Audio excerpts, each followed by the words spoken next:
Like all other facilities, data centers are required to obtain water and air quality permits applicable to their operations.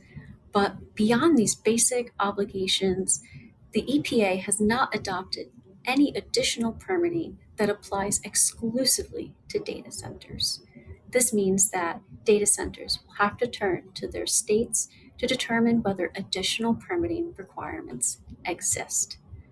As of right now, many states are relying on their legislatures to introduce bills which would adopt new permitting and other requirements exclusively applicable to data centers.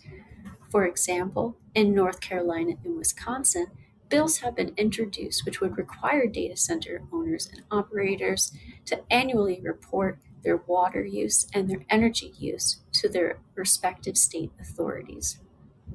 Other states are using their legislature as a tool to take a more restrictive approach.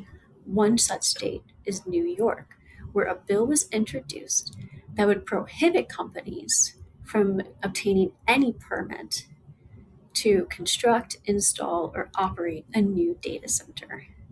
This moratorium would exist until the New York State Department of Environmental Conservation reviews the environmental impact that data centers have, and then promulgates regulations meant to mitigate such impacts.